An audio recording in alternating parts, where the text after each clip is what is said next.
Okay, we're going to get started. I want to welcome all of you to Columbia University, the School of International Public Affairs, to the Center on Global Energy Policy. I know we have many people for this timely event watching online live now as well, so welcome all of you watching live stream.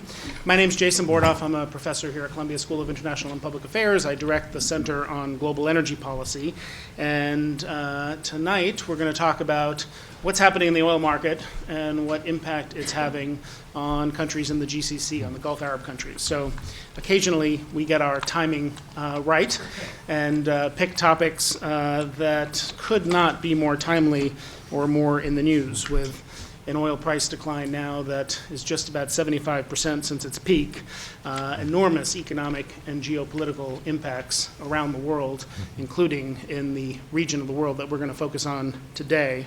Countries dependent on oil revenue, who've seen GDP growth hit very hard, who've run large fiscal deficits as a result of the oil price collapse, and notably countries in the Gulf who've been hit hard and have responded by tightening their belts, by cutting their budget. In the case of Saudi Arabia, recently announcing significant economic reforms at also a time of generational transition in the kingdom's royal family. So it's a time of enormous interest and importance and impact, and we're delighted to have such a distinguished panel of experts here with us today at Columbia to help us understand what's happening in the oil market and to understand what's happening in the Gulf. Let me first quickly say that this event, like all those here at the center, as I said, is being webcast live. The full video and podcast recording will be available on our website, also available through download at iTunes. For those watching online, you can pose questions through Twitter. Send them to @ColumbiaUEnergy using the hashtag CGEP, Center Global Energy Policy, CGEP events. And we'll open it up after a little bit of a discussion here to questions from the audience. So joining us today from my immediate left, further on down the line, let me tell you who's here. A really fantastic panel of experts.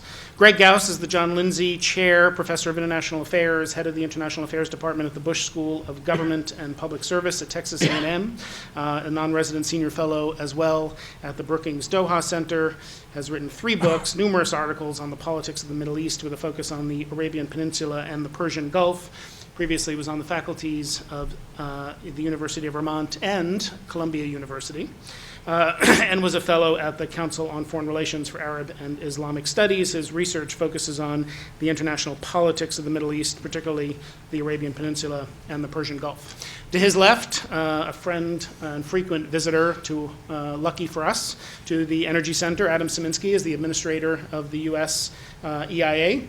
From March 2012 to May 2012, he was also the Senior Director for Energy and Environment on the staff of the National Security Council, a position near and dear to my heart since I held it as well. From 2005 to 2012, he was the Chief Energy Economist at Deutsche Bank and has had a long career working in both the public and private sector, studying energy markets, a degree from Cornell University. Undergraduate and master's. To his left, Dr. Adnan Shihab-Eldin is the Director General of the Kuwait Foundation for the Advancement of Sciences, KFAS, former Acting Secretary General, Director of Research at OPEC. He serves as a board member or a fellow and advisor to many national and international institutions and corporations, received all his degrees, including a PhD in nuclear engineering from the University of California at Berkeley, and has published extensively, over 150 papers, chapters of books, conference proceedings, and a regular speaker at many international and regional meetings covering many fields, including energy, economics, technology, renewable power, nuclear power, the environment, and many others. To his left, Bassam Fattouh is the director of the Oxford Institute for Energy Studies, a professor at the school at SOAS at the University of London, has published widely on the international oil pricing system, on the history of OPEC and its pricing power, energy security in the Middle East, the dynamics of the oil price and price differentials in many publications. And I'll just say that as we've built the Energy Center over the last 3 years here at Columbia, Bassam has been a really generous friend and partner in helping us do that. And the work that Oxford has done for decades now really is a model for how academic research can improve understanding of what's happening in the world of energy geopolitics. So welcome for the first time here at Columbia's Energy Center, Bassam. And Amos Hochstein from the State Department is a few minutes late, but based on the text messages I have, will be joining us in just a minute. He's the Special Envoy and Coordinator for International Energy Affairs at the Bureau of Energy Resources at the U.S. Department of State, and is the point person on U.S. foreign policy engagement on issues at the intersection of energy security, of energy and national security. So with that, we're going to start the conversation. Let me sit down here, but please join me in welcoming our guests today.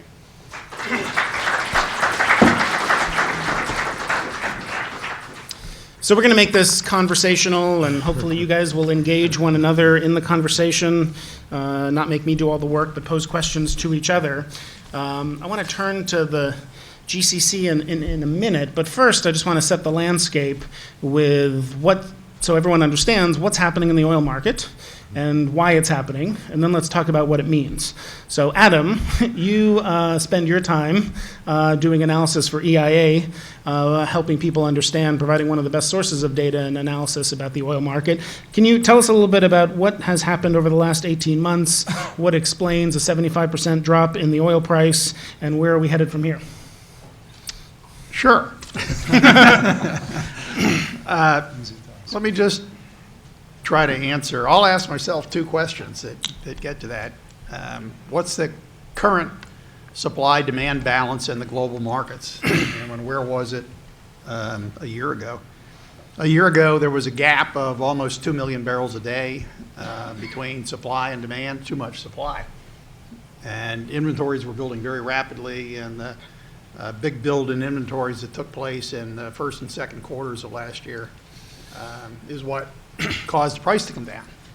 So that leads to, well, where is the current balance between supply and demand? And I think it's somewhere between 1 million to 1.5 million barrels a day, and it's narrowing. And in EIA's forecasts, we should just about balance be at a zero difference between supply and demand about a year from now. So there may still be a period where pricing is going to be weak, but markets generally tend to anticipate ahead of time, and if they do believe that even with the Iranian oil coming back in, then the markets will get closer to balance. That should begin to put a bottom on oil markets. So one of the other questions that I get asked, and I'll just do this briefly too, is, well, what's the marginal cost of producing shale oil in the United States? Because that might give you some idea as to where prices have to be. And I'm going to do this really, really roughly. And I'm just going to give you three numbers. There's $25, there's $50, and there's $75. So what's $25? That's the cash cost of running the shale operation. You go below $25 and you don't have enough money to pay salaries for the people that are doing the work. Right? So oil prices could go below that, but not for very long. What's $50? $50 is somewhere in that range, I think, is wells that were already built, in a sense, can survive probably pretty nicely, because that marginal cost pays for all of your cash expenses, and might throw a little something back to keep things going, and so you can do that, and you might be able to do that for quite a while. What's $75? Well, that would probably be, like, it's not $100. we tried that experiment, and we now know what you get at $100 a barrel. You get a 2 million barrel a day gap between supply and demand. Well, so somewhere between $50 and $75 is probably the price that you need in order to actually go out and start new wells, to get the property, to assemble the drilling equipment and the crews, and do something brand new. So there's not a lot of brand new anything going on now. Capital expenditures are way down, and at some point, Jason, prices are going to have to go back up. I don't think we're going to stay at these levels, and I do not believe in the idea that we're in some new world where prices can be supported at $30 or $40 for the long term, or even the medium term. And when will they go back up? Well, and when will U.S. production, I mean, right. Tell us So about EIA's outlook for U.S. is production falling this now. year. U.S. production is falling somewhere, in the shale areas between 1% to 2% a month, and that's a lot, and that's going to help to do this rebalancing. So when are they going to go back up? They're going to go back up when people begin to believe that what I said is true. Now, when the markets decide that yes, indeed, and it could be sooner. I'm going to stay out of. I'm going to let Adnan explain how OPEC, could get back together again and reduce production. I'll stay out of that question. But if something like that were to happen, it would speed up this. So just one follow-up question, which I think will relate maybe to the conversation when we move to kind of how OPEC is responding to this. But this question of how quickly U.S. supply will respond to changes in the price, and to what extent, if we were to see production cuts or something else were to bring the price back up, the U.S. starts growing at 1 million barrels again per day per year. Tell us a little bit about how responsive and flexible you think U.S. shale is. Is it really the new market balancer and swing supplier, or is that overstated? So I think that goes back to this question of what's the marginal cost. And so I said we ran the $100 experiment. So one of the problems, in a sense, with these very broad ranges that I'm giving you at $75, it's quite possible that improvements in technology and lowering of the cost structure, knowing how to drill better and faster, knowing how to hydraulically fracture wells, and all of that, there's efficiency improvements, lower the cost structure, and it's very possible that tends to drive things too. And that's something that I think OPEC would have to be very cognizant of, is that if they were to try to manage production to bring prices back up, that they would have to bring prices back up to a point where they would not encourage the redevelopment in a big way that you were talking about. Right. Okay, let me, Adnan, let me turn to you. So how we've seen OPEC respond to this historic price collapse. The perception, you can tell us if it's true or not, that in the past OPEC had tried to stabilize markets to prevent steep drops like this, balance markets by pulling supply off or putting it back. Is that really the role they've played historically? And if so, why aren't they doing it now? Well, I mean, the main goal of the oil-producing countries, in particular OPEC, is basically to optimize their revenues. That's really their main goal. Obviously, to optimize the revenues, you need to set policies that would allow you to influence the market. Often people think that OPEC is a cartel. It's basically a collection of countries, developing countries, that their main source of income is producing oil, so they are interested in optimizing. And that's the difficulty has been. And by the way, this is not the first time that OPEC acted perhaps counterintuitively. We had this in 1986, in 1998. Different reasons, not identical situations, but nevertheless, we saw a very sharp drop in oil prices, and people were wondering why Saudi Arabia, for example, was in one particular point in time leading OPEC in terms of trying to drive the market in a particular direction that appeared to be counterproductive. So I make this very first point, is that it is not always simple or easy or directly observable that OPEC would simply if it's faced with a situation, would take oil out of the market in order to stabilize oil. It will do so if it does not think that strategically it's going to hurt itself. And what has happened this time is that OPEC perhaps made an error in judgment. And this error in judgment, not just a year ago or 2 years ago, and I think Adam referred to it in his remarks. You used the nice word of an experiment. What has happened is that, if you recall, in the early, just before the recession, I was in OPEC at that time, and we were trying to defend a price band, which was difficult, but more or less for about 3 years it worked, and we thought, great, we can do that, you know. But it turns out that the market was going ahead of that price band without OPEC realizing what was going on. And suddenly you're faced with the Chinese demand growing in 2003, 2004, 2005, that OPEC was forced to abandon and then let the market see where it's going to go, right? And the same thing happened after the recession. OPEC, of course, if you remember, at the recession, OPEC took more than 4 million barrels out of the market in order to balance the market. The market balanced itself in 2009, and it went back. And during those times, the conventional wisdom was that $70 was the marginal cost for oil, which is probably correct today as it used to be there. At that time, it was not shale, it was tar sands or heavy projects, what have you. So what has happened is that after 2009, 2010, prices started going up, and there was perhaps a lack of judgment, proper judgment, that let's see what happens if prices go to 100.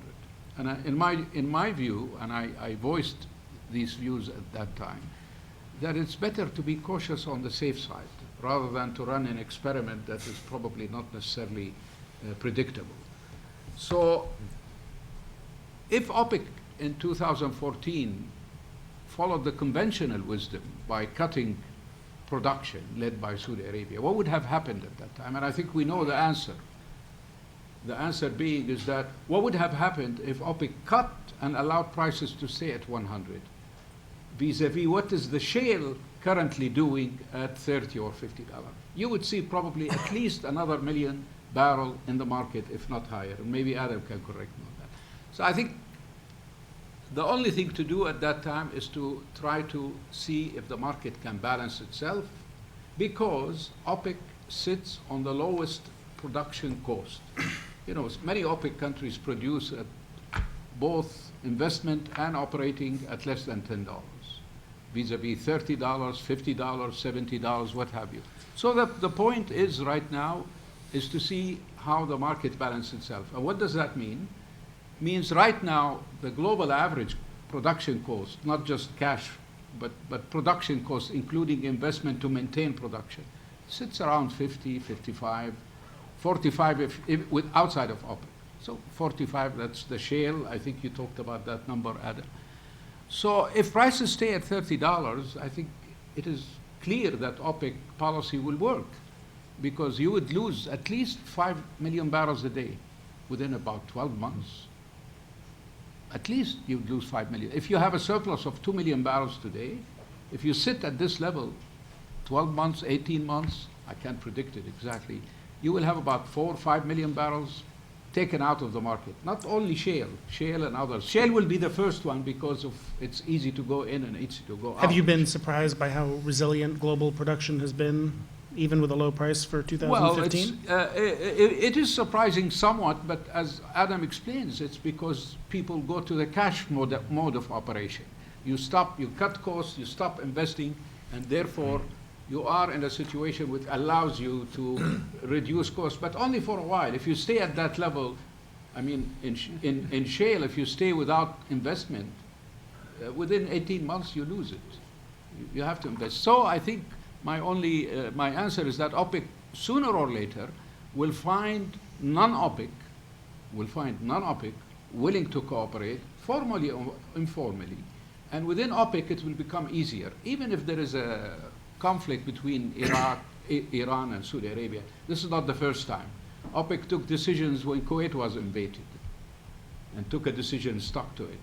Between Iran and Iraq, there was a war for about 5 or 6 years. and there were decisions taken. So the primary motivation for the organization is to go economic. Obviously, there may be some other things behind the scene. So my forecast right now is that the market will sooner or later balance itself. It's probably going to take not a month or two, but it's going to take a year, maybe 18 months. And at that time, OPEC should be careful not to allow prices to go to 100, should be below the marginal cost of the most expensive marginal cost, and OPEC should invest heavily to allow spare capacity to build up again. The difference between the current crisis and the crisis of 1986 and 1998 is that when the crisis happened during those previous episodes, we had a huge spare capacity. This time, there is not much spare capacity left to use. Should there be a war that take out, let's say, 2-3 million barrels a day, we will be in a panicky mood again. So I'll stop here and let maybe others contribute. And let me just, as a follow-up, I mean, they not only haven't cut production, but we've seen a significant increase in OPEC production since the now famous November 2014 meeting. How do you, why is that? Well, they put the very limited spare capacity that was left with OPEC, they put it into the market. That's basically what has happened. It wasn't a huge additional thing. And let's remember that some of the OPEC countries like Iraq and Iran, they had lost capacity and they are regaining that capacity. So that's going to play into the market. Iran now, if it goes into the market because of the sanctions lifted, they're talking about putting another 500,000, maybe 600,000. That will delay a little bit the rebalancing of the market that I was talking about, but not by much. It's probably few more months or so. So we are right now, everybody is basically driving at full speed in OPEC. Everybody is driving essentially at full speed. So it's going to take a little bit longer, but I think the policy will work. And you think that is a sort of new policy, the low spare capacity, operating producing at close to your maximum level, and letting the market balance itself? No, I think that would be foolish. I said earlier is that once the market is balanced, what OPEC needs to do is to invest and build up spare capacity, so that in case there is a need, you don't allow very costly oil to come into the market. That was the mistake that I was referring to. Is the mistake, and then of course OPEC right now has to be very careful not only about marginal cost. You are right now entered into a new episode after COP21. You have right now fossil fuels are being discouraged, not just oil, coal, and gas. So you really have to be very careful not to allow very, very high prices again, because that will accelerate the moving away from fossil fuels, including oil. And I would say that OPEC would have to also to invest in making oil greener, carbon sequestration, more efficient cars, things of that sort. That should be the strategy. Build up spare capacity and really don't allow prices to go too high, and invest heavily in R&D in order to make oil, gas a bit more cleaner. Great. Let me, so I want to come back to you on those points, particularly around some of the transition and greener points you made. Let me welcome Amos Hochstein, who joined us. I introduced you earlier, said very nice things. You can watch them on the podcast later. I had thought that perhaps, like Megyn Kelly, you were afraid to show up and take my questions, but I'm glad to see that you're here. I don't think it's Megyn Kelly who's afraid to show up. We're afraid of bigger things. Bassam, let me turn to you. You discussed in a very nice recent paper about the kind of natural trade-off for Saudi Arabia between revenue maximization and maintaining market share. The perception that Saudi oil policy has sort of shifted firmly now in favor of market share. Can you respond a little bit to what you heard Adnan say? Share your perspective on how you see the decision-making over the last 18 months, and is this some new, permanent, changed forever role that OPEC is no longer going to play in the market, or something else? Jason, before I take that question, let me just mention a very, very important point back to Adnan. Is that what we saw in 2015 was actually something phenomenal. Is that it's the first time for a long time that we see actually the oil price going down despite very strong demand. So the figures for 2015, actually, we witnessed something like year-on-year growth of between 1.6 to 1.8 million barrels per day. So something really, this is something phenomenal, especially compared to the lackluster performance that we've seen in the last few years. So basically, what has contributed to a lot of this surplus which you are seeing is on the supply side. And we knew that in the non-OPEC supply is inelastic. It's going to take some time for non-OPEC supply to respond. Actually, non-OPEC supply is starting responding and is responding quite fast. But really, the big picture, the big additions of supply that we saw in 2015 actually came from OPEC. So if you look at the two major additions, it was Iraq that added around 650,000 barrels per day. And then you have Saudi Arabia who added another 450,000 barrels per day. So these two countries actually added 1.1 million barrels per day. So this actually is a big additions. The point that another point that has been mentioned as well is the resilience of the U.S. shale, and I find that is sometimes we tend to confuse the term resilience with efficiency, and I would say that part of what we are seeing in the U.S. shale, part of it is efficiency, but it's really not all attributed to efficiency. I think part of the resilience is due to the fact that U.S. shale producers actually have been able to lower the cost of services, and that has actually contributed a lot. Another very important part as well is the ability of U.S. shale producer actually to go back to their core assets. So that's why not all of the resilience we talk about is actually efficiency, and that's why perhaps looking forward ahead in 2016, we're likely to see perhaps this resilience becoming less resilient anyway.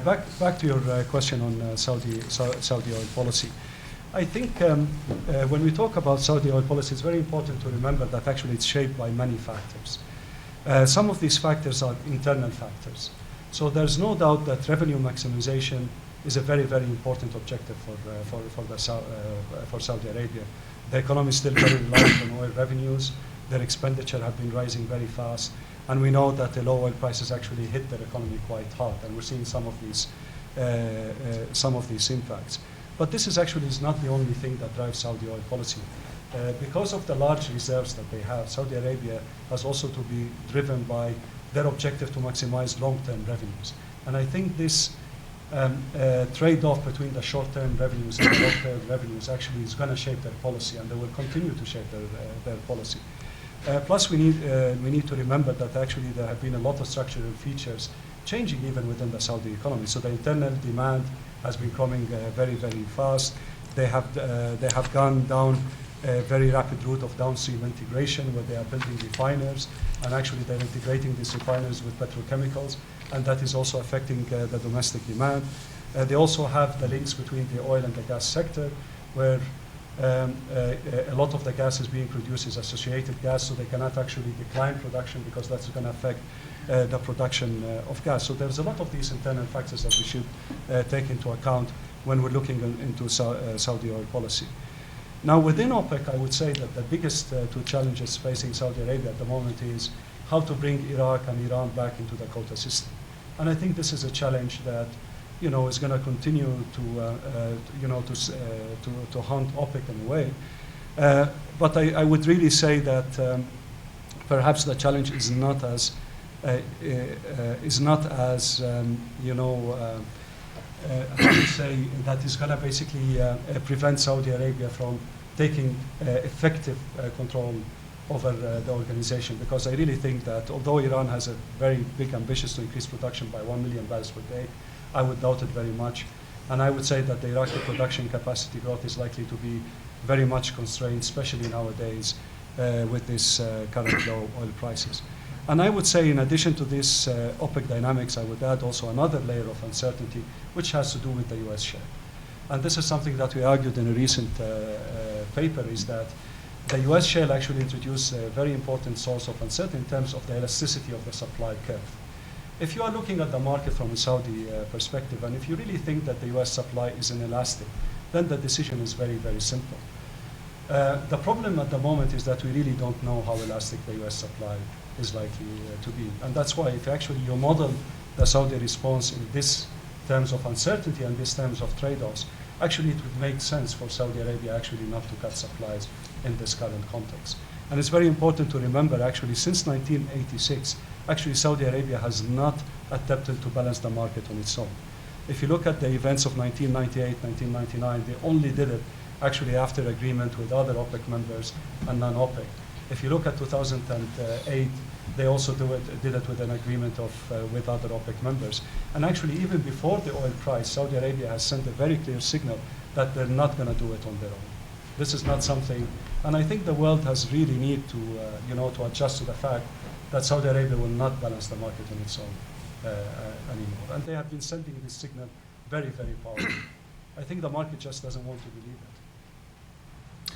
And for those interested in that history of OPEC's role and the 98-99 experience, there was a really interesting essay that Adrian Lejeune, a fellow at the Energy Center, wrote in the Oxford Energy Forum recently about the secret talks behind some of the decisions to cut production back then that I would encourage people to take a look at. Just quickly on your analysis, really helpful, insightful analysis about how to think about OPEC's thinking at this point. You didn't mention non-OPEC other than the U.S., so Russia in particular, which has been in the news today. Just can you say a word about how they would view voluntary or involuntary cuts, particularly in Russia? Well, OPEC has, and Saudi Arabia in particular, has been very clear about their position that they are willing to cut output, but they're not going to do it on their own. And actually, they have to seek cooperation both within the organization OPEC, but also with non-OPEC. I would say that if one really looks at the history of Russian production, they have never done anything like that. They really have never agreed on any output cuts. If you look at all of the signals which are coming from Russia, they are very conflicting signals. And I think what we've seen in the current, in the last 2 days is basically the media really running away with this story as if, the cuts are imminent and as if the Saudi has put a proposal on the table actually for the Russians to approve or not to approve, which I find all of this really very strange. So that's why I really think that all of this is really not going to come to anything. And one has to also distinguish that there's a difference between sitting with others basically to negotiate, to share views, and actually when you are really serious about making cuts. And I would say that if there are really serious discussions, those discussions would not be in the media. They really have to be, behind closed doors, and I'm sure, Adnan would be very much familiar with this. So this idea that 5% every producer cut, and let's basically meet and everyone would be happier ever after. I think it's really, quite difficult to believe, especially that there isn't really much trust between, Saudi and Russia, particularly that it's very difficult actually to be able to monitor whether Russians are able to cut their production or not. How are you going to be able to monitor it, and how you'll be able basically to enforce an agreement? So I think all of these issues actually, make me very doubtful about this cooperation with non-OPEC, whether it will work, at least with Russia. So I want to turn to not just kind of thinking about OPEC decision making, but also what impact on the economies and political situation this price drop is having on the GCC countries. But just quickly to close that topic of Russia, Saudi-Russia relations and cooperation, Amos, I'm wondering if you have a sense of how geopolitics plays into that, not only thinking about oil market balances, but about Syria policy or other things, and the dimension that geopolitics currently plays when we think about cooperation and coordination in the oil market. Well, I think it's all geopolitics. In other words, at the end of the day, when you deal with countries that are reliant for north of 70% of their economies on hydrocarbons, then every decision that you make has to not only be in the context of the energy markets, but also what does this mean for us as a country, for us as a government, what are our geopolitical relationships, what does this mean for our ability to, how does this correlate to our foreign policy decisions, our national security entanglements, what we need to afford to be able to do, both domestically and internationally. And I think there it creates both, there are the positives and the negatives. For some countries, while the negative is obvious of how do we afford the kind of government and kind of budget that we would like to have, but also how do we use this kind of a price dislocation to change some of the structures in our own economy that we have been unable to do because of the political reasons. So one, in countries that are looking at, you've seen it started with the leadership of UAE, of addressing fossil fuels, subsidies, changing prices, something that about a year ago when we started talking about this with some of our friends, they said this is just not possible. And now it's the trend. And it would be extremely difficult to do in a $100 environment. It's a lot easier to explain we're in a different state. When it comes to the cooperation with other countries, I think that before you get to the non-OPEC countries and the geopolitics that are involved there, within OPEC, it's been traditionally extraordinarily difficult to maintain an agreement. Even when there were quotas that were agreed to, it was extremely hard to get to a point where everybody was complying with them. To get to a point of not only enforcing discipline in a cartel, which, by the way, we, the United States, don't believe that that's a good way of doing business at all, trying to somehow do a deal between the cartel and the non-cartel leaders, extending that geopolitical risk, difficulty beyond, I think gets a lot more difficult, and I would associate myself with what the previous speaker with Bassam just said. If the story is so neat in the press, I think that usually means that it's probably far from being true. And it's far more complicated than that. I think there are competing interests. And I think Russia's interests and some other members of OPEC all have different interests from each other within OPEC, as well as between OPEC and Russia. And I think part of the reason you're seeing different stories coming out from Russia is there is no monolithic decision yet, though there is a monolithic decision maker at the end of the day. But there is no decision, otherwise we would see it. So there's the different people, different voices that are looking at different directions, floating different balloons, trying to see what the reactions to those are, and so on. But we've really come a long way from several months ago. It was Venezuela who started traveling around the world, around OPEC, and suggesting, oh, we need to have some kind of emergency meeting, and we'll have a meeting between OPEC and non-OPEC, and everybody discounted it to the point of where we are today of taking it a little bit more seriously. I think it's going to be difficult to reach an agreement, to near impossible. And I think if the impossible does happen, the near impossible does happen, an agreement, it would be far more difficult to enforce it, again, simply because the interests are so diverse. Greg, as a longtime watcher of the Persian Gulf, can you share some of your thoughts about what impacts you see this having economically, politically within the countries? A few weeks ago, Saudi Arabia announced energy price increases, new taxes, austerity measures to rein in the budget deficit. Give us your impression, your interpretation of those, how significant they are, what they mean. Do they run a risk of sort of backlash from the public in response to some of these things? And where do you see this headed? Right. So far, my read on it is it's been pretty ad hoc.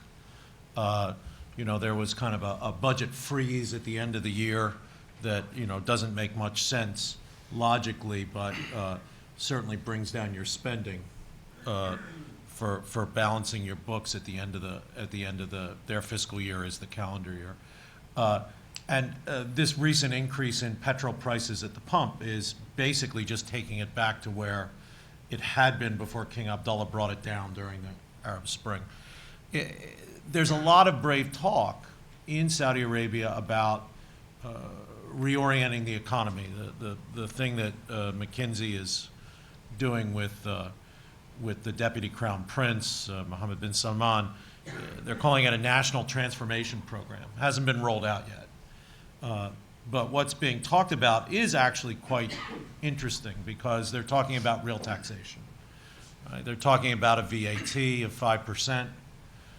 Which would be, I'm not sure that's the best way to approach taxation in Saudi Arabia because it's a bit more regressive than other kinds of taxation. But it would be the first time that you'd see serious taxation on individuals, in this case individual purchases, since the oil revolution of the 70s.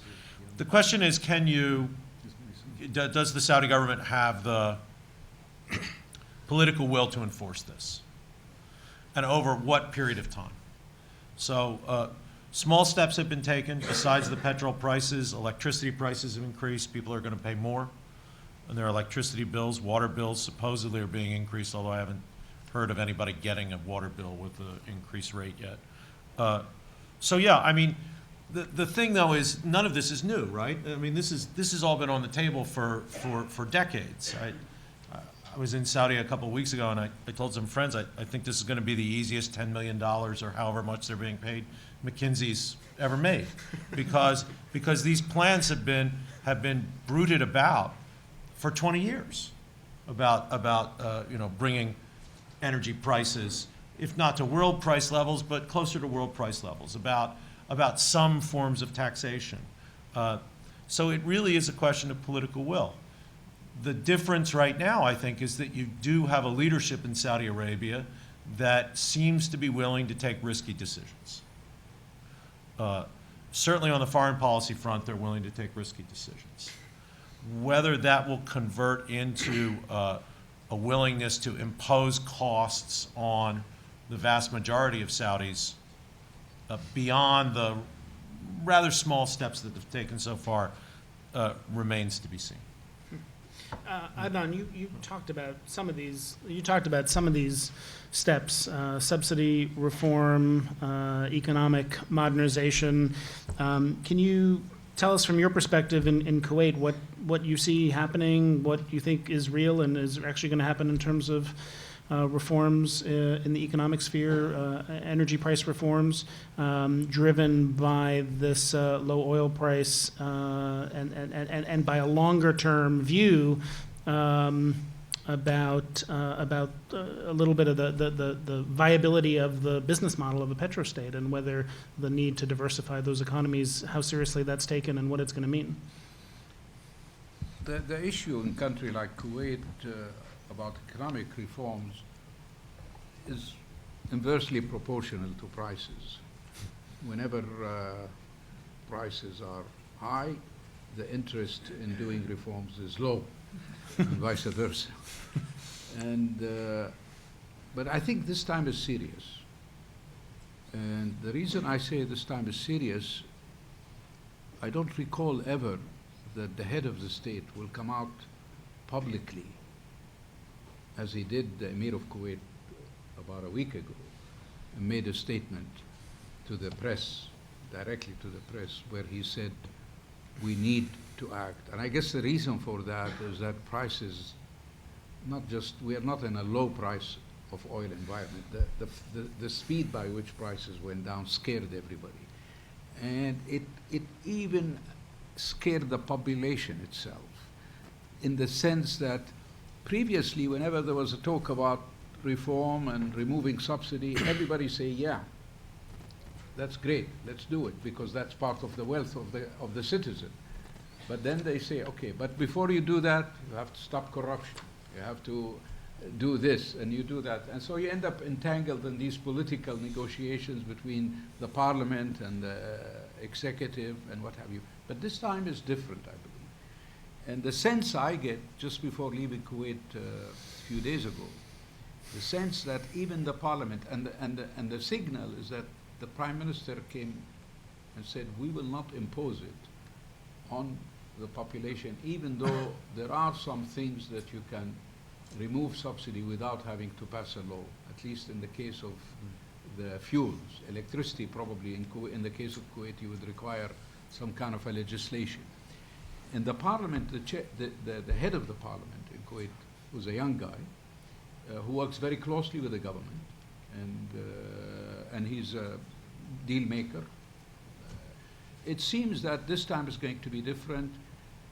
And I would say that the government in Kuwait and the studies they have done beginning to make sense. And what you need to do in most of these countries is not simply to remove the subsidies so that the poor will end up paying a price. The trick is that to reduce the waste and make everybody share in the savings. And if you do that, and there are formulas that, for example, the government in the electricity in Kuwait say, okay, we will give you an allowance up to a certain point, which is very generous, which would be still half of what you're consuming. And if you save anything you save, we will share it for you as a rebate, as a credit, or something like that. So there is room to do a lot of reform without paying actual pain. And the government before was saying, well, why do I have to bother? Maybe this would be like this and this would be like this. But nowadays, they say, why not we try it? If it's a win for the government and win for the citizen, because if you are a citizen in Kuwait and instead of per capita using 4 times as much as what you need, if you end up using twice as much as you need, and then pocketing the difference, sharing the difference with the government, why not? Because you end up having cash instead of having electricity that you burn. So that's the trend that is happening right now, at least in some parts. So I believe it's going to happen. And the reason I think it's going to happen because the price of oil is not going to recover quickly. And it's not going to go back to 100 or 120. It's going to go back to 50 and maybe 75 years from now. So that's the sense I have. You mentioned, it's related to that, you mentioned earlier, I think you phrase you used was making OPEC greener. I wanted you to say more about what you meant by that. We just had nearly 200 countries come together in Paris and agree in principle to dramatically reduce hydrocarbon consumption. Is that motivating some of the reforms that you see, the kind of sense that not in the near term, but a little bit further out, that countries really do have to find alternative business models and sources of revenue? Well, the OPEC countries and the Gulf countries in particular, when they went to Paris, they made pledges just like anyone else. And most of those pledges were hinged on efficiency saving, and this would be driven by reforms partly and by targets and what have you, and also by introducing renewable. For example, almost all of the Gulf countries right now have a target for introducing solar energy at the rate of about 15% penetration by 2030. And it makes a sense to save, especially countries like Kuwait, Saudi Arabia, where part of the power generation uses liquid fuel, not gas, because the gas is associated gas and you cannot produce gas at will. And that means that any saving you make, you can sell it in the future. Any barrel of oil that you save instead of burning it in a power station, not necessarily. But that's only part of the story. I think what I meant by greener is that if you allow things to go on their own, we know what the 450 scenario of the IEA says about oil demand. It says that oil demand is going to tank, go down, regardless of the economic growth. And that's not in the interest of the producer. So what do they have to do?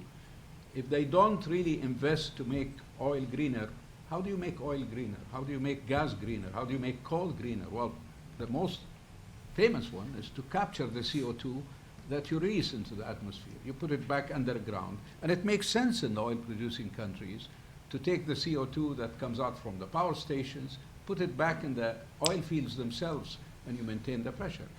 What the OPEC countries haven't done so far in this area is they kind of said, okay, we will do it, but we don't have the technology, let the others do it. And my thesis is that if you let the others do it, you may find that the others are not interested in doing it. So you have to take the lead, and this is a strategic decision. Saudi Arabia is now taking that lead in many instances, and you find Emirates is taking the lead with Masdar, doing a lot of work on making the country greener, not just using renewable, but also reducing the CO2 footprint of the fossil fuels. And it's possible, but it takes strategy, it takes investment in research.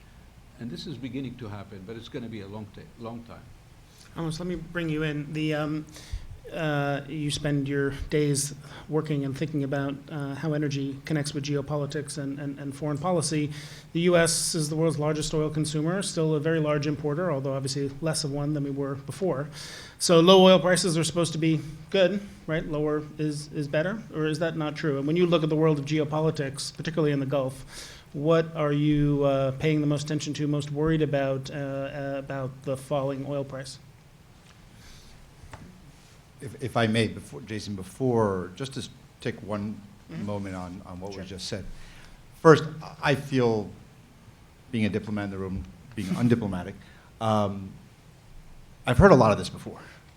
I've been hearing now for several years about reforms, about investment in renewable energy, about the realization that countries that our oil producers cannot keep burning more and more and more of their oil instead of exporting it, burning it at home. So instead of selling it at the time for 100 or now for 30, burning it for 2. And that cuts your revenue both ways. We can also talk about the greening of oil, which I don't know that that's where I would put my effort in Saudi Arabia necessarily, or in other GCC countries. I think that at the end of the day, I have not seen anywhere in the world where behavior modification for demand has happened without price.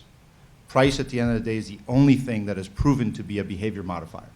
And therefore, unless there is a change on the fossil fuel prices, this is not just about being green. This is about being able to export more and to keep your revenues up.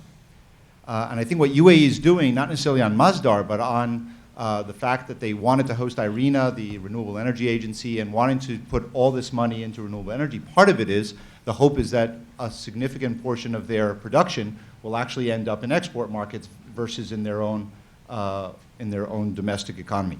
So I think that what happened with the price reduction in such a radical time frame was that they got caught off guard with a number of structural changes in the oil market, as well as paying the price for the fact that the system is inefficient.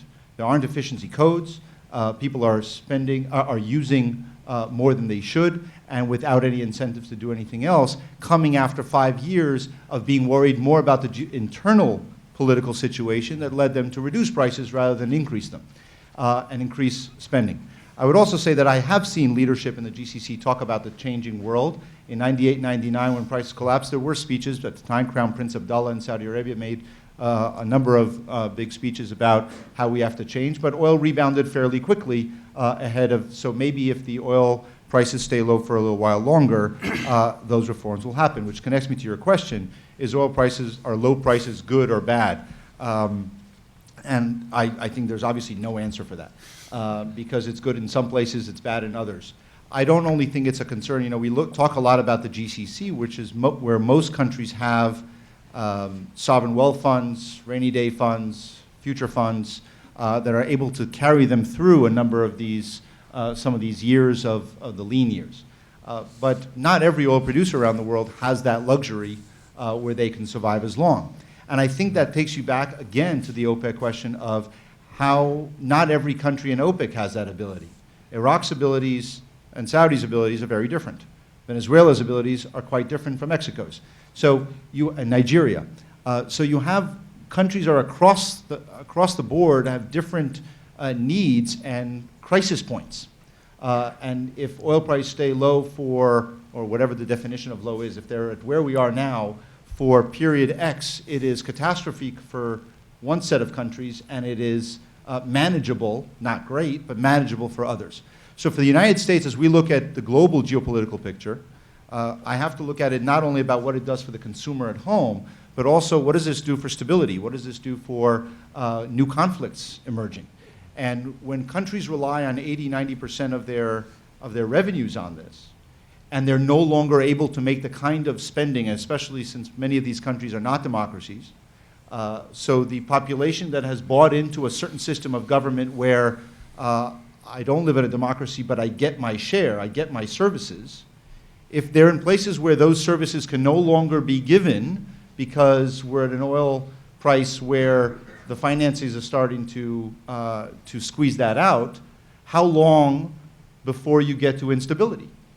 So that's something that I worry about every day, and I would say that's the negative side of the oil prices. Obviously, in other places, it's given some breathing room. There are countries that are dependent on imports, significantly dependent, where the high oil prices was creating a real damper on their economies and their ability to move forward. And this has given them a little bit of leeway. They're now able to negotiate. They're able to diversify their supplies. We see it specifically in gas, but also in oil, the ability to get a little bit of changes into their purchasing habits and where they're coming from, and that's helpful to them. Obviously, for the American consumer, that's been quite a significant. So I think it's a mixed bag of good and bad. Overall, I worry about what this does to stability in different regions and globally. Greg, we haven't talked too much yet about Iran. But I was wondering if you could talk a little bit about Saudi-Iran relations, how the return of Iran to the oil market affects that, and how the recent tensions and the overall dynamic between those two countries is being affected by the oil price drop, and how you think that'll play out in Saudi both oil policy, foreign policy. Well, relations aren't very good right now. I know I'm an expert. You can rely on me on that one. I actually think lower oil prices are the one thing that might drive those two together, for a couple of reasons. One, if we get to a point where the Iranians, who now I think they're going to get very rich with the end of sanctions, find out that in fact they aren't going to get that rich, because they can sell more oil in the market, but at $28 a barrel, it's not going to make them rich. Once they get over that sense that things are looking up for them, I think that they might be on two grounds more likely to move towards some kind of at least opening up talking to the Saudis. One, because the cost of supporting the Syrian regime, the cost of their forward foreign policy will bite more, and because they recognize, like the Saudis do, that if there is going to be any kind of agreement within OPEC on production cuts or an OPEC, non-OPEC agreement, Iran and Saudi Arabia have to make some kind of deal on that. I think the Saudis are very open to that. It's hard to imagine right now with the war of words and the intense proxy fighting, whether it's in Yemen or Syria or elsewhere, that the Syrians and that the Saudis and the Iranians could come together. But I think a year from now, I wouldn't be at all surprised if they're talking. Dr. Adnan said that OPEC countries have been able to talk through wars. And I do think that lower oil prices might, in fact, be the one thing that might moderate this new Middle East Cold War that we're seeing, this regional crisis that basically stems from Libya to the Persian Gulf. And can you respond a little bit to what you heard Dr. Adnan and some others say about economic reforms in the region, both in Saudi but in other countries, and to what extent you like Amos said, some of this we've heard before, but how you we've heard all of it. We've heard all of it before. Like I said, McKinsey, they just have to go on the shelf and pull out the old reports and give them to the Saudis. Look, when we were emailing around, one of the things that we talked about is can reform happen top down? I think it can only happen top down in these places. Kuwait is an exception here because it has a real parliament, and the Kuwaiti parliament can either throw a monkey wrench into economic reform, because economic reform, we call it reform, but depending upon the way it's implemented, it might impose real costs on your average Kuwaiti. They call their parliamentarian, and Parliament then acts to try to frustrate this stuff. But in Saudi and the Emirates and the other Gulf countries, the only way reform happens is top down. And one of the problems is that these governments, they're polling their populations constantly, and they have their fingertip feel about what's going on, but they're stuck in this syndrome that both Dr. Adnan and Amos talked about, which is when times are good, why do it? When times are bad, we can't do it, right? Times are bad, we can't impose costs on our population. That's why it's going to be very interesting to see if this, rather brash young policymaker in Saudi Arabia, the Deputy Crown Prince, who is in charge of rolling out this supposed national transformation program, is willing to impose real costs on Saudi consumers, because that is the only thing that changes behavior, right? And what the political blowback will be, right? We tend to think in these states that, okay, the deal is we give you stuff, we the government give you the citizens stuff, and you shut up about politics. And thus, if the government stops giving the citizens stuff, all hell's going to break loose. The track record is actually a lot more complicated, right? The number of political, so let's go back to the 80s when we had the last really big crash of prices. Yes, it did lead to political upheaval in a couple of places. Algeria, right? Very serious political upheaval. Probably was kind of the model case for that happening, and a couple of other places. But in most oil countries, you didn't see that kind of political upheaval. Well, some of them had, the Gulf countries had plenty of reserves. They spent down their reserves, they borrowed, and I think that that's what they're going to do now, right? The Saudis still have $630 billion in the bank. They have a debt to GDP ratio that's below 10%, right? In the 80s and 90s, the Saudis went up to almost 100% of GDP in government debt. The Saudis really haven't started borrowing from their own banks yet the way they did in the 80s and 90s. There's a lot of ways that they can put off these hard political decisions still. You know, Venezuela can't, right? Other places can't, but the Gulf countries can. So the question for me is, will they take these expedients and hope that prices go up, or will they actually impose costs on the consumers?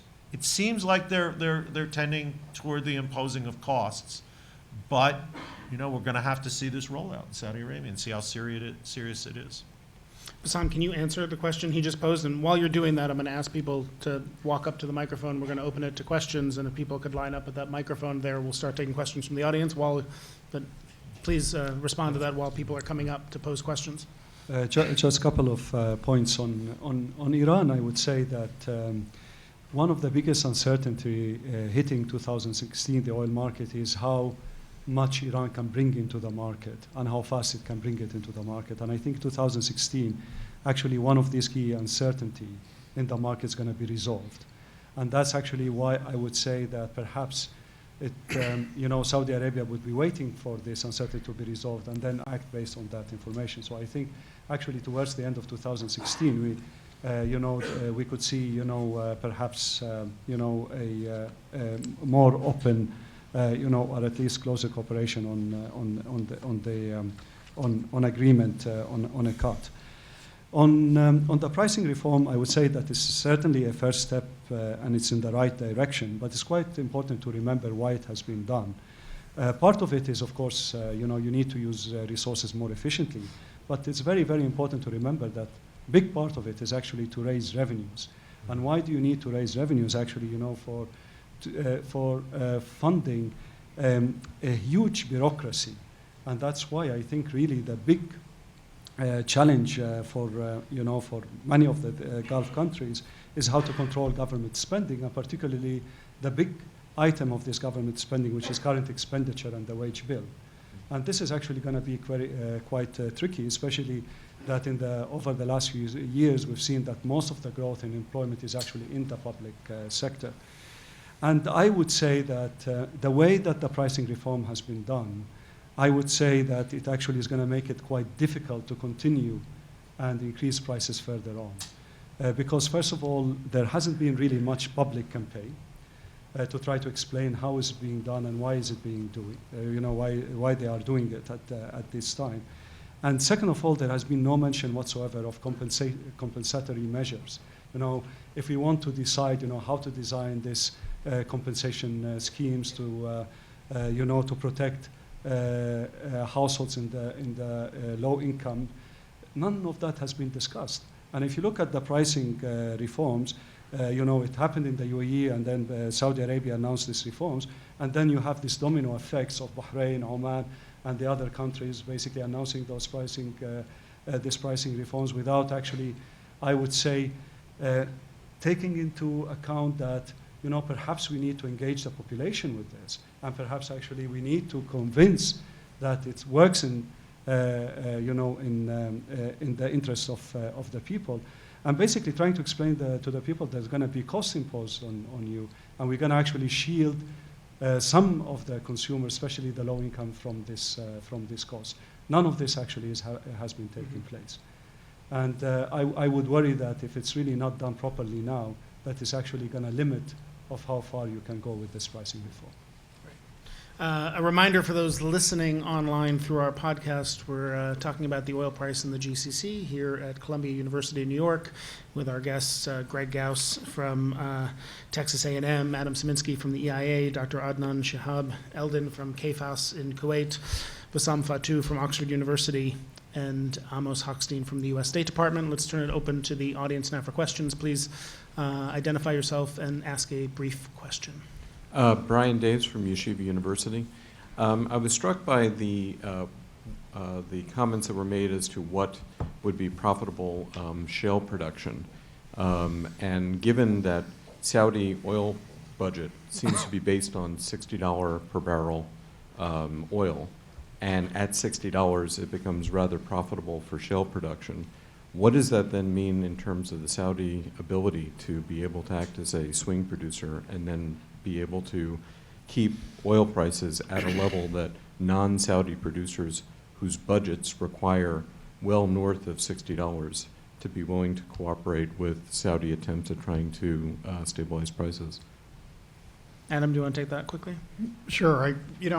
The calculations that analysts make about what the needed oil price is to balance a budget are always based on what the budgets are at the current price that is prevailing in the marketplace. And so I remember, that seeing numbers, and I did these when I was in the private sector, that Russia, Iraq, Venezuela, Iran need $100 a barrel, and Saudi Arabia needed $90 a barrel.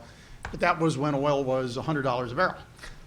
and when oil prices come down, so there's a big difference between what you want and what you need. You want a lot. Whether you need it or not will depend very much on things that you do internally to adjust to lower income. And when we had gasoline shortages, we had carpooling. And one of the things that reminds me, price isn't always the only thing that leads to lower consumption. In the United States, I think we determined a long time ago it was very difficult to pass incremental taxes on gasoline, and we've reduced gasoline consumption quite a bit. In relative terms, that is the efficiency of automobiles, by having auto fuel efficiency standards. Saudi Arabia was actually making some pretty good progress, and may still be, on efficiency of air conditioners because of the great need for air conditioning in Saudi Arabia. And those don't necessarily depend on price. Now, an economist would tell you a price is a really good way to do it, but when there are political obstacles to changing prices, there are standards and regulations that can go into play. So let's come back to the question. I think that if it ended up that a long-term stabilizing price of oil where supply and demand met was at $60 a barrel, I think that was the number that you used, that we'd probably find that a lot of countries, including Saudi Arabia, would find a way to make that work within their budgetary framework. So it creates a period of uncomfortableness as you transition from, you were getting along well on 100 to now you're going to have to get along on a lower number. Did anyone want to come in quickly before we move on? Yeah. I want to point out the fact that this is probably, although it's a bad time for the oil-producing country, but it's a good time to bring the fiscal price down to equilibrium with the marginal price. The mistake I referred to earlier in my introduction is that the experiment allowed the producing countries to spend more. That way they lifted their fiscal price well above the marginal price. And that's the source of the current crisis, allowing the fiscal price to go up and being happy about it. And then sooner or later, that their inability to foresee that you cannot do that for too long. Sooner or later, supply will catch up with you. So I think this is a good lesson, and I believe this time it's going to be different, because The reason it's going to be different is that let's remember that we are now in a post-Arab Spring. And the Gulf countries is the only region that is so far stable, relatively stable. And I think everybody in the Gulf, whether it's the government or the population, to a large extent, they have an interest in maintaining stability.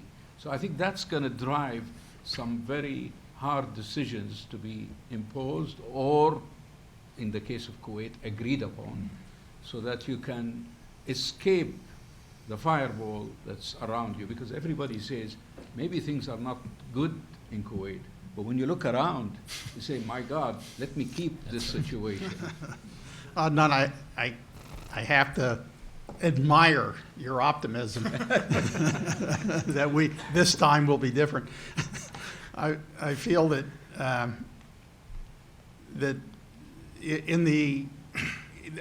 clearly there are deadweight economic losses in any market to extreme volatility. So, and that's volatility, the upside and the downside. And to the downside, you pinch off capital investment, and then that leads to spikes. The experience that I've had, I often, people say, how long have you been doing oil markets? And I say, well, since the early 70s. You've got more than 40 years experience in the oil markets. I say, no, actually, I only have 1 year's experience 40 times.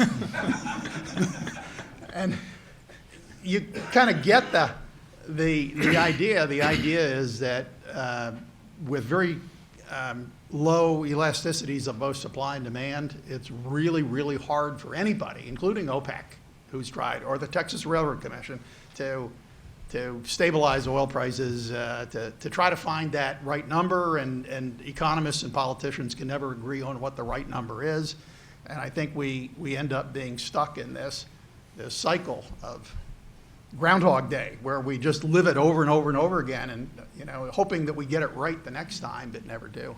The days when the Texas Railroad Commission was setting oil quotas in Texas are over. Exactly. I want to get to the other questions, but Just if I could go back to one thing that was mentioned in the question, and that is the relation of what happens in the United States on shale. I know it was addressed a little bit earlier on the resilience, but I think what I hear when I travel throughout the GCC and elsewhere in the world, especially in the OPEC countries, that they're still struggling with is, even in the best case scenario for them where they can affect the price because of some kind of action that they would take together, whether these fantastical deals of all the oil suppliers of the world coming together. There still is the fear of that, what the questioner asked about the price in which the U.S. shale sees growth again. And if they knew the answer to that, a lot of their decisions today would be a lot simpler. Some of the reason that we're seeing so many different voices coming out is because of this concern, this fear, that if we take the wrong action here, that we somehow we lose the funding, we lose the revenue because we cut the production, and all of us lose, and the bloody Americans come in and raise their production and take over our market share. And if they knew what that magic price, and every time I would go on TV at the beginning of the reduction, it was, the question on what's the magic number? And it was always, I think, Jason, I think you said it to me, $5 below the current price. That was what the expert said, the break-even price. So when we were at 80, it was 75, then it was 70, then it was 65, then it was 50. But we're driving these guys crazy because they actually don't know what that answer is. And I think it would be a mistake to underestimate that uncertainty point of, even if we do everything, if we get everything right, we cut this 5%, Russia cuts, everybody cuts. If the American unconventional tight oil can start quicker than we can restart our offshore or onshore facilities, conventional oil, and they can then get to now, especially with the export ban lifted, they can somehow take our market share, although I think it's a lot more complicated than they appreciate, then should we do this, or should we just let this go for a while? And I think that there's this duality there, and that's why there is no answer to your question, because of everything that was said before, and Bassam talked about it, about how resilient, what's the cost efficiency, and you have different, if you listen to Continental CEO, you listen to others, those prices are radically different. So I think that's something that the question is right. I think that's still causing this anxiety, both in GCC and beyond in the rest of OPEC. Yeah, well, people forget we haven't been doing this very long in the U.S. in tight oil, so a lot we don't know about it. Next question, please.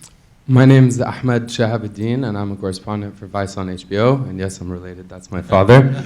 So for what it's worth, I've been surprised by his optimism being a journalist for quite some time in many things. But that said, and this was already addressed, I just want to ask about Iran and Saudi in maybe a slightly more specific context. If you look anywhere in the region, Lebanon, Syria, Yemen, you know, not only are the two countries vying for influence, but you could argue they're vying for dominance.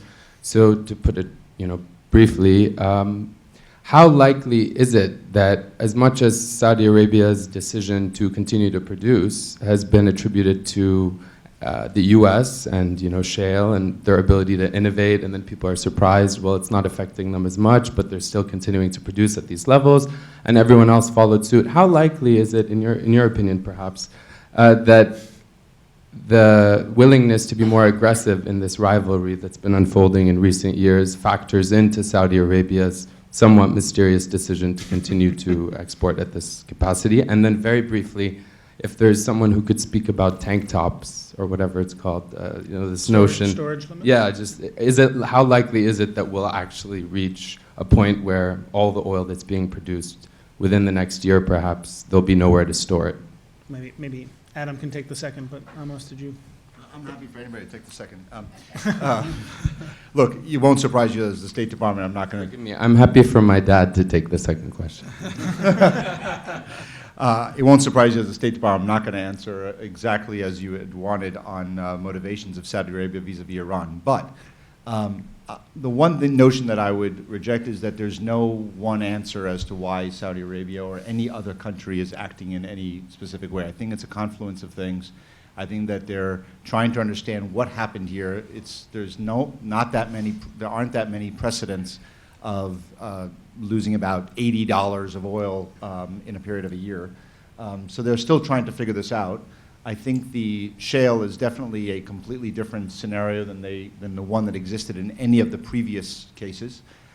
Regional rivalries, I would take out, if you take out the geopolitical rivalry and just look at it as a producer who's looking to defend market share, if you know that another country is likely to come online with expanded exports within a relatively short period of time, it has to factor into your calculus as you're making these decisions. Especially since it was widely reported what the general time frame of when the Iranian exports would be able to rise.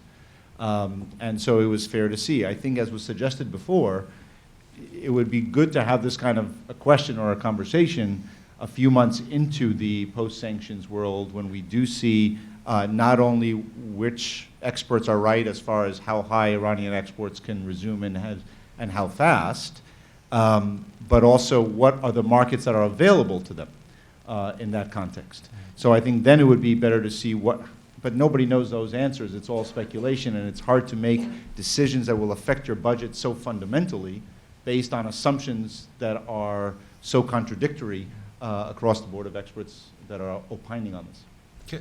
Can I just add one thing there?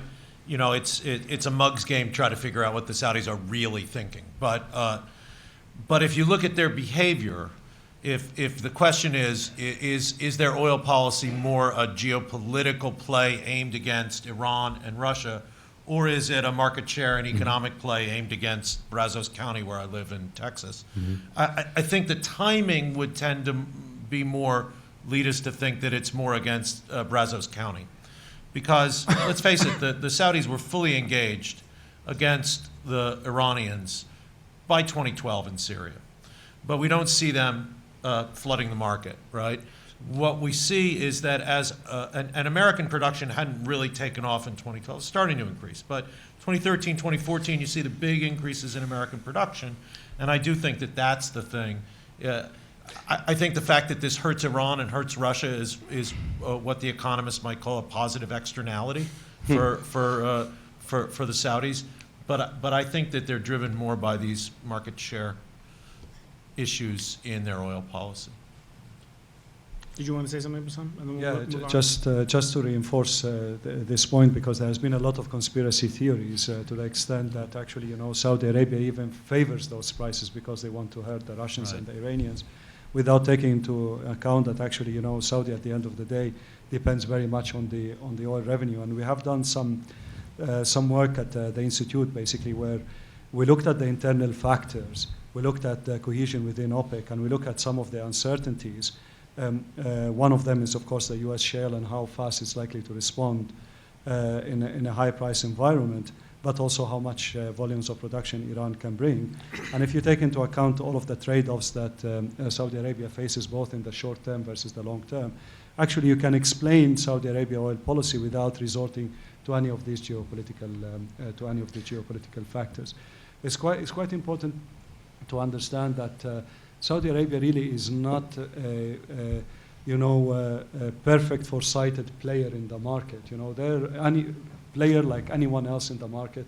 They face a lot of uncertainties, and actually they need to make those decisions under this environment of uncertainty. And just very quickly, for what it's worth, the motivation behind the question, I totally understand what you're saying about 2012, but since then, when US shale has proven to be very resilient, from my layman's perspective, it seems as though you've seen Saudi, when the nuclear deal seemed like it was a sure bet, it seemed as though Saudi continued in that policy, much to the bewilderment of the world. So perhaps, I'm not sure what the economists would call that, but it was just like a nice alliance and perhaps started to influence their strategy well after 2012. But we know, right, and this is Occam's razor, right? Let's take the simple answer. The Saudis have said repeatedly since the experience of the 80s they will not unilaterally cut, right? That they are willing, and their behavior in the late 90s, after the financial crisis, has indicated that they're willing to take cuts if other people are willing to take cuts. November 2014, right, there were efforts to put that together, but the Russians weren't willing to play, other people weren't willing to play, and I think the Saudis just said, well, let's see how you guys like it, right? And so I think there's a simpler answer to this, which is the Saudis feel that they got very burned in the 80s when they did unilaterally cut to try to put a floor under prices, and they've just said, we're not going to do that again. I want to make sure we get the final questions in, but just quickly on storage limits. Adam. Sure. This gives me a great opportunity for the advertising portion of my talk. The Today in Energy, which I hope you all subscribe to, our daily push out from EIA. It's really easy to get on that list, and if you want to get off, you can do that too. December 3rd, rather, we did an article on crude oil storage and capacity increasing in Cushing and on the U.S. Gulf Coast. We're only at about 70% utilization, and so there's still quite a bit of room to go, and the ability to move oil out of Cushing down to the Gulf Coast is better now. And on top of all of that, with the change right at the end of the year, crude oil exports, I think if things really did get full along the Gulf Coast, you'd probably be able to move some of that out via exports, or even storing it on tankers, which has been one of the strategies. So I have never bought into this idea that we were going to fill storage up so high that we would run out of a place for it and drive prices down. Funny thing is, last comment, Jason, on that, I think when that theory was going around, it was that was what was going to drive oil from $50 down to $25. We've already done it without the need of storage. So that's two questions. Just to reinforce Adam's point, is that actually it's not reflected even in the time spreads that we are seeing that, we've run out of storage as well. So there's really no indication that we have done that. So maybe we'll take both questions together and get answers to them, and then and try to end on time. Please, quickly. Vinay from Colombia. My question is, right now electric cars are not very attractive due to the low oil prices, but what is the potential impact of electric cars as a market balancer in a high oil price scenario, considering A, China and India, the developing countries which are going to be future energy consumers, are promoting it in a big way. B, a lot of these electric car manufacturers are going to double their range in the next 2 to 3 years. And C, other electric car and battery producers are constructing massive factories like the Tesla factory in Nevada. How will that enable electric cars to be another market balancer, just like the OPEC countries, like this as a buffer? Great. And the next question, please. Wes Fantini, Societe Generale. Greg, you mentioned that the political and economic developments in Saudi Arabia depend on how much risk Deputy Crown Prince Mohammed bin Salman is willing to take but he is only the deputy crown prince. And King Salman is at the age where it's not out of the question to think about future leadership in Saudi Arabia. But the crown prince is Mohammed bin Nayef, and I'm just wondering, there's some reports that King Salman's health may be deteriorating. Where does Mohammed bin Nayef fit into making these decisions and running the kingdom? And do you pretend any type of struggle internally between them? Easy I'm question. I'm sure the State Department has an opinion on that as well. If they do, they will not share it.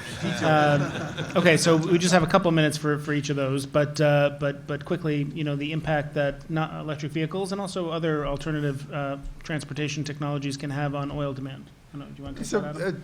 I think you're right at these price levels. It's very hard for natural gas. 2 years ago, it looked like LNG trucks and even LNG locomotives for trains might make a lot of sense. And that's, I think, the enthusiasm for that has gone way down with these levels of oil prices. Relative to electric vehicles, the real problem that you have there is that the global stock of vehicles is so huge that's already running on gasoline and diesel fuel that we could have massive percent increases every year in how many electric vehicles are on the road, and you're still going to need a lot of petroleum for transportation, whether it's for cars or trucks or airplanes or locomotives all over the world. And from that standpoint, I think actually that it's very difficult. So the easiest place to green up fossil fuel energy consumption, I think, comes back to electric power generation, and that's why the Clean Power Plan was advanced. That's why Congress extended the tax credits for solar and wind at the end of last year too, trying to push that envelope in electric power generation. So I think a lot of things are going to happen. We're going to have better batteries. We're going to have more electric vehicles, and I think the improvements that could take place there are really great, but how much of an impact that's actually going to have on petroleum over the course of the next 10 years, I think is measurable, but it's not going to be huge. And I think that we can't underestimate what happened in Paris. And I actually, it's not going to happen in the next 2 years. It's not going to happen in the next 5 years. But the transition that we're making now, from pre-Paris to post-Paris. Pre-Paris, it was all about how do you get countries to make INDC, how to make their goals known, make commitments, and so on. What we're seeing by the fact that we got a much bigger agreement from the number of countries participating in it than anybody had expected is that we're looking at the implementation side. Now you go to the non-sexy, no headlines. How do you get countries that have made these commitments to actually get there? Because it's very difficult. And I think the focus is going to be on we're going to see a huge focus on efficiency rates. So I don't know that it's necessary, and increased deployment of renewable energy. But I don't necessarily think it's going to be the electric cars, or it's going to be one thing or the other. But I do believe that in the long term, if you're going to continue to rely on fossil fuels as your sole income, you're going to have to do something about it, because where we're going to see changes is the speed of advancement of technology is going to continue, and it's going to grow, and it's going to continue to grow. And therefore, what we don't know yet is what's the next technology that's going to come out there that's going to make efficiency rates and user rates much higher. And that's not only true in the United States and in Europe, where we've already seen some of these advancements, but if you look at China and you look at India and the goals that they're setting for themselves, that are going to match the economic growth and population growth, I think that's a danger sign, not if you're looking in the next 5 years, but as you look to the next 20 years. And that's why it goes back to when some of the countries in the GCC have made big pronouncements in 2011, 2012 about investment in renewable energy because they understand that issue. And yet very little has been done. You're talking about countries that are still importing LNG for gas in order to convert from oil, when Qatar is sitting right next door, they can build a pipeline, for Christ's sake. So you don't have to import LNG. You can actually be efficient about this. And this just shows you that if you're trying to get to these kind of great deals in the GCC and in OPEC, and you can't get to a point where you have a gas pipeline in the region, but you're building very expensive LNG importing terminals and importing gas from the United States or from Australia, there's a lot here that doesn't make sense. So I think the focus that the rest of the world is now doing on efficiency rates and renewable energy is going to be something that I think any petroleum producer is going to have to think about as what this means for their national security and their economic security in the future. And to close, the generational shift in the royal family and the relationship between the Crown Prince and Deputy Crown Prince. Who would like to explain that to us? I think Greg will. I'd be more than happy for anybody else to take it on. So my soundbite on this is those who know about what's going on inside the ruling family in Saudi Arabia don't talk, and those who talk don't know. So I'm going to prove I don't know by talking now. Okay?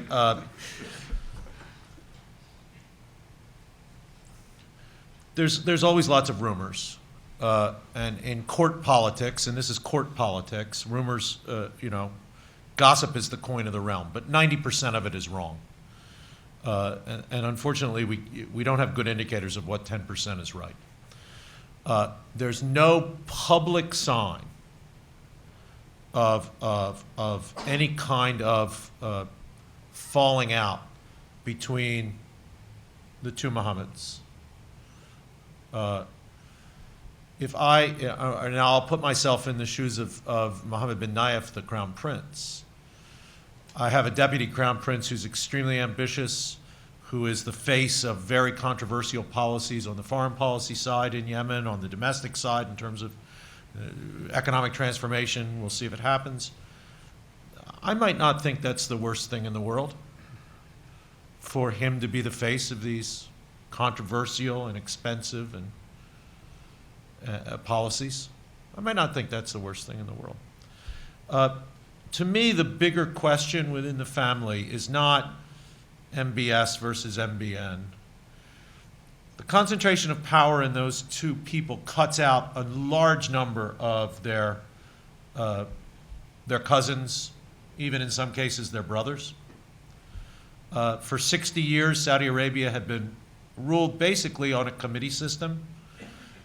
Group of senior princes who shared out important ministries, important decision-making, and who by consensus would make decisions. That has the disadvantage of conservatism, slowness, inability to change with the times. It has the advantage of prudence, caution, right? Lots of people, including me, thought that in the end, that generation of brothers would recreate that system for their sons. And there'd be another committee. And that hasn't happened. So to me, if there's going to be problems in the family, it's going to be not so much between the two guys at the top of the decision-making pyramid now, but between them and all of those who've been cut out.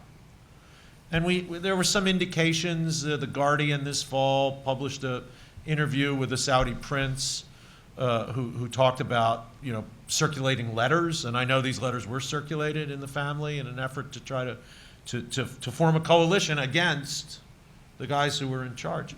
Went nowhere, and there's no public indication that there are, if you will, alliances being built within the family against the guys who have power now. Again, no public indication that I've seen. Anyone else? Okay. Well, thank you all for joining us. As I mentioned, the full video recording of this event will be available on our website in a few days. You can also subscribe to our podcast series on iTunes, Stitcher, SoundCloud, lots of other platforms. This is one of a number of great events we have coming up in the next few weeks. I'll mention just one or two. Clean Energy Transmission Summit on February 4th, a day-long event with our colleagues at the Harriman Institute on February 12th on U.S.-Russia relations in the Arctic, and then the launch of BP's Energy Outlook here in the United States will take place here at Columbia with their chief economist, Spencer Dale, on February 16th, and many more to come. We look forward to seeing all of you at our future events. Please join me in thanking our extraordinary speakers today.